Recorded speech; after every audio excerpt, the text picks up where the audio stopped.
Hello, my name is Sierra Burke and I'm here to share with you my capstone project, Cranium Bloom Autism Elementary, Enhancing the Learning Environment for Early Childhood Development for Children on the Autism Spectrum. Here's a little bit of background and why this project is important to me. So, I went to Raymond S. Kellis. Yes, this prison-looking school. Other than the awful, dull, gray exterior and interior, I really enjoyed my experience here. But while attending this high school, I saw a new limelight. This school is extremely diverse with students ranging in backgrounds and abilities, one including special needs.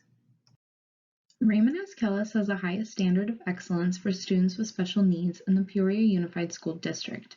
They hold the Unified Olympics every year, and kids from all around the state with special needs compete in sports such as flag football, basketball, and track and field. So there's a lot of special needs students that attend the school, but the design of the school is extremely dull and it's full of bright fluorescent lights, cold, uncomfortable desks, white brick walls, and an ugly gray facade. This was not particularly an inviting classroom for anyone, especially someone with autism. And while I attended the school, I made a lot of friends, including friends with special needs students, some in which had autism. They all struggle with the design of this prison school. I often heard of those students skipping out on class because it was often unbearable. This was because of fluorescent lights, the loud echoing hallways, and the rowdy children they shared resource class with. Even though the children have special needs does not mean they are all the same. They are far beyond opposite, and that's where I got my inspiration for my design concept. I really wanted to create a space where children with autism from all backgrounds can come and explore their education in a new and enduring way, where teachers and faculty truly care for their students and help them meet their goals and aspirations, while really taking a grasp on the idea of bringing nature into a space in the simplest way possible. But there's a major problem.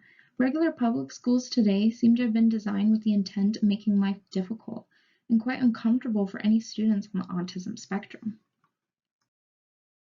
As of 2020, the CDC reported that approximately 1 in 54 children in the US is diagnosed with ASD. This has increased since 2010, which reported that 1 in 68 children are diagnosed with autism.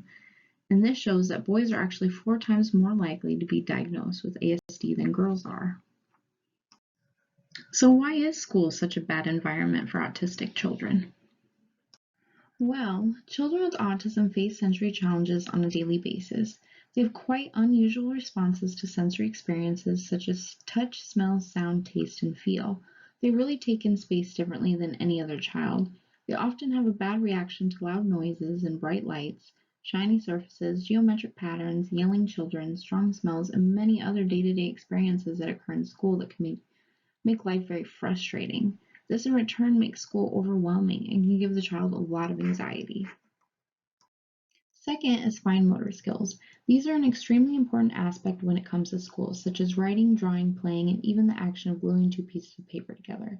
Now, gross motor skills are used for jumping, running, throwing, skipping, etc. So when children have difficulty with any one of these items, it creates challenges in the classroom and on the playground. Even motor planning is another important related challenge that they face. Some autistic children can be on the high functioning side of the spectrum, known as level 1, and have some good language skills, while others are more moderate to even more severe. And some of these children, for example, can only say 5 words and that's it, and have to communicate by pointing.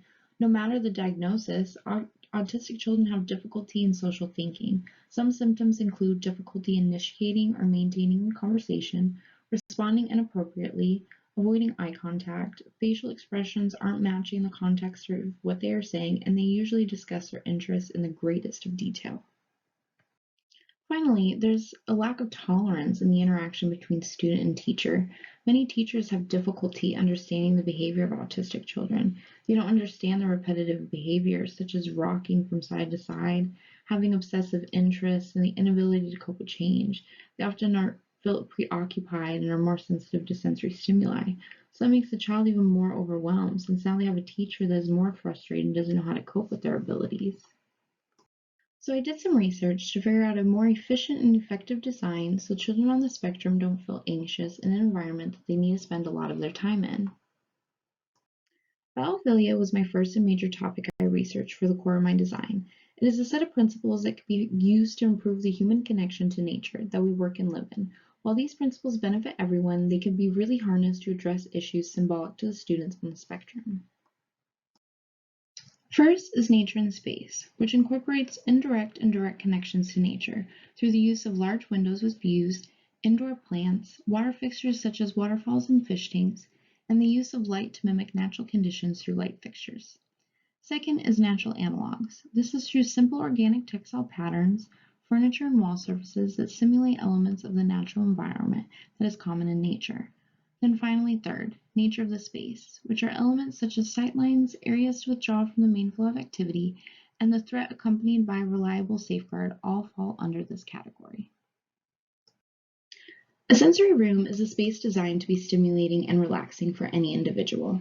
It promotes the freedom to explore the environment through all senses. The space can be utilized to help students on the spectrum with their sensory issues and provide them a space to help regulate their brain's reactions to the stimuli from the environment. When children gain access to these rooms, sensory stimulation development is clearly shown. It promotes increased concentration and focus, improved motor development and social interactions, results in lower aggression, and can improve creativity and focus. Many people with autism have a hard time figuring out how to get from one place to another. This can be quite difficult, especially when a child goes to a school for the first time. They have a great deal of anxiety around the idea of finding their way around a building. They often worry about being separated from a parent or even a teacher to find their way around by themselves. So instances that are important to create a predictable space using wayfinding techniques are identities at each location, the use of landmarks to provide memorable areas, regions of different visual character, and structured paths that can help make a student feel safe and get through the space with independence and ease. So bottom line, there's not many schools that are designed universally for all students. So my solution is to take a poorly designed school and turn it into a nurturing, collaborative, and predictable space called Cranium Autism Elementary. This school has truly taken an understanding to autistic children and their unusual behaviors. Now let's take a look. This school will be located in the beautiful city of Flagstaff, Arizona, with large, gorgeous views of Mount Humphreys. The school is going to be an attachment to the local Montessori Charter School of Flagstaff. This is where kids from the local charter school with autism and other schools in the district can come and get an effective and enduring education from the starting grade of kindergarten through third grade. The school is in a nice, quiet area surrounded by housing, the Ponderosa Park apartments, and a great big open view of greenery. So now I'd like to take you through the first level of my elementary school. When you enter the building, you enter at the west entrance. When you walk in, there's a tiny front office with a reception desk and available lounge seating for parents. Although the space is small, there's a large window that opens up the area and provides a lot of natural light. Past the reception desk houses a file room for the students' documents, as well as a parent observation room, so that they can see how their child interacts with occupational therapists through a two-way mirror. The next highlighted rooms are the storage, which houses the furniture within the space, the custodial room, and the electrical room. Here highlighted is a sensory room. Since children often experience a lot of stress in a normal environment, I wanted to provide them a therapeutic space that they can initially escape to. It's a place where they can feel a sense of calm, where all of their sensory needs are met. I want this area to be for all autistic children, no matter the severity. By including biophilic principles, I've incorporated direct and indirect elements of nature without overpowering the space. This is through large windows that bring in a lot of natural rejuvenating light. But since children with autism experience light differently, I've provided solar roller shades that are functional and conveniently provided to be coverings for all the windows within the space to satisfy all the children's needs. Here's a close-up perspective of the space. I have two varying heights of carpet. The gray carpet is smooth, while the green moss-looking carpet is a textured surface. They are from the company Interface and provide sustainable flooring from the natural environment. I've also designed the space incorporating Risk and Perel as well as Refuge. This is through many features within the space. I've provided a walking sensory path that is textured in Interface's grass carpet. Attached to the feature is a white slinky textured pole for the children to touch while they walk up and down. I've also provided a punching bag, trampolines, crash pads, and sensory swings, as well as a slide. One of my favorite features of the space is a hexagonal cube. They are also at various pile heights. Inside each hexagon is different sensory items such as seashells, sand, fur, rocks, and grass.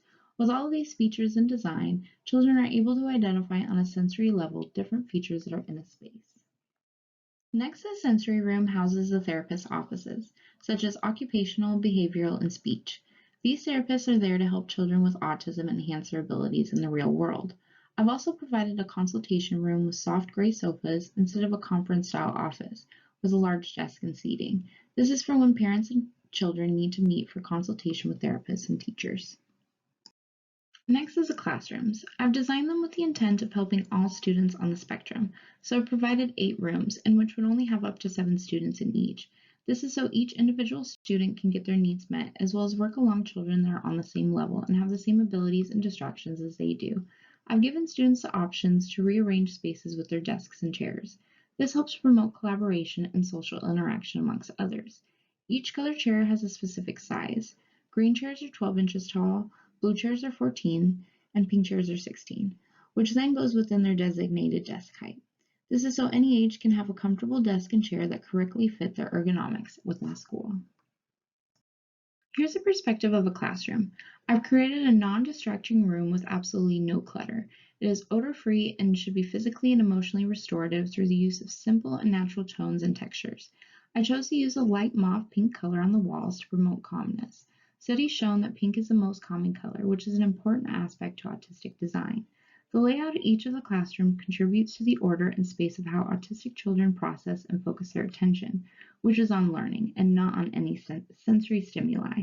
Since a lot of the students have sensitivities to bright lights, I replaced the cold, bright fluorescent with dimmable LED light fixtures. The next classroom space shows a close-up look of the oak wood textures, but since the children do have motor skill challenges, all the furniture is durable and easy to clean. I've also provided safe areas of refuge. This is shown within the tiny house. The tiny house can be used for withdrawal from the classroom. The cozy dark blue textures within the walls of the house help restore the children's mental energy and can help them relax and engage. For students who need a safe environment, it can be a challenge. Some kids can often hurt themselves, so it's important to ensure all physical hazards are taken care of. Children often have seizures and even tantrums where injury can easily occur, so it's important that the space around the child is safe and no way for them to harm themselves. In some spaces, I've even provided a sandbox, which helps with sensory stimuli and promote social interaction. This is also used as a biophilic principle of risk and pro. I give the children the option to walk around the sandbox, but since it is low to the ground, the children are far less likely to fall, and if they do, they will not hurt themselves. I provided a garden as an outside learning tool for children, which gives important opportunities when working outdoors. It can reduce muscle tension, lower blood pressure, reduce anxiety, and can build motor and social skills. Next shown is the quiet room. It is a safe space for the children to come to. This area is often used when a child needs to be isolated from the rest of their peers. This can be from a variety of reasons, such as tantrums or even anxiety. The space also uses the same simple textures and colors as the classroom. Here's an example of a quiet room.